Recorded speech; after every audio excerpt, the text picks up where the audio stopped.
பண்ணுறதுன்ட்டு பார்க்கலாம். பூண்டு நார்மலாகவே உடம்புக்கு ரொம்ப ஹெல்த்தி. இது வந்து இட்லிக்கு, தோசைக்கு, இது மாதிரி சைட் டிஷ்க்கெலாம் செம்மையாக இருக்கும். பூண்டு சட்னி எப்படி பண்ணுறதுன்ட்டு பார்க்கலாம். வாங்க வீடியோக்குள்ளே போகலாம். பூண்டு 1 கப் எடுத்துகிட்ருக்கேன். ஒரு பெரிய முழு பூண்டு எடுத்துக்கிட்டிங்கன்னா 1 கப்பு வரும். சின்ன பூண்டாக இருந்ததுன்னா 2 பூண்டு உரிச்சுக்கோங்க ஃபுல்லாக. அது 1 கப் வரும். குட்டி குட்டியாக வெங்காயம் அரிஞ்சு வச்சுருக்கிறேன். 4 காஞ்ச மிளகா, கொஞ்சமாக புளி. எப்படி பண்ணுறதுன்ட்டு பார்க்கலாம். ஓகே ஃப்ரெண்ட்ஸ், நல்லெண்ணெய் கொஞ்சம் ஊற்றிக்கலாம்.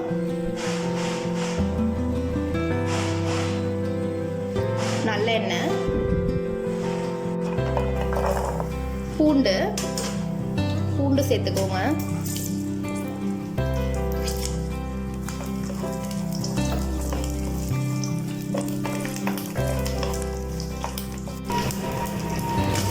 காஞ்ச மிளகா ஒரு 4,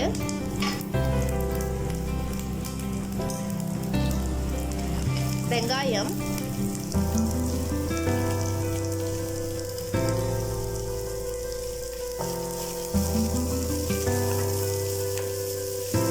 இந்த 3 இன்க்ரீடியன்ஸும் ஆட் பண்ணி நல்லா வதக்கிக்கோங்க.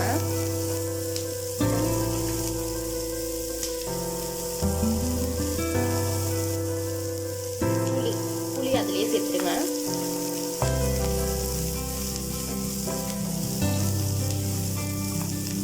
நல்ல ஒரு கோல்டன் ப்ரௌன் ஆகிற வரைய வதக்கிக்கலாம்.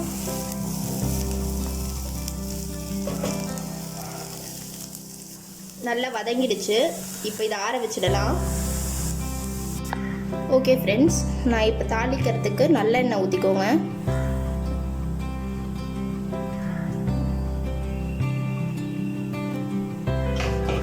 கடுகு கொஞ்சமாக எடுத்துட்டு இருக்கேன்.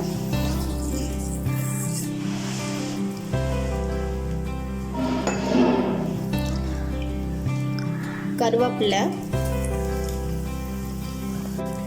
பெருங்காயத்தூள் கொஞ்சம் ஆட் பண்ணிக்கோங்க. பெருங்காயத்தூள் சேர்த்துக்கலாம்.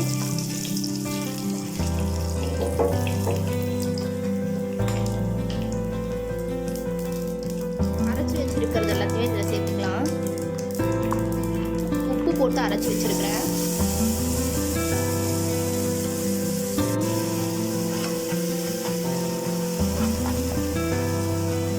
இந்த இன்க்ரீடியன்ஸ் எல்லாமே இதில் போட்டு அரைச்சி வச்சுருக்கிறேன். உப்பு போடலன்னு நினச்சிக்காதீங்க, அதுலேயே உப்பு போட்டு தான் அரைச்சி வச்சுருக்கேன். இது எல்லாத்தையும் சேர்த்துக்கலாம். சூப்பரான பூண்டு சட்னி ரெடி.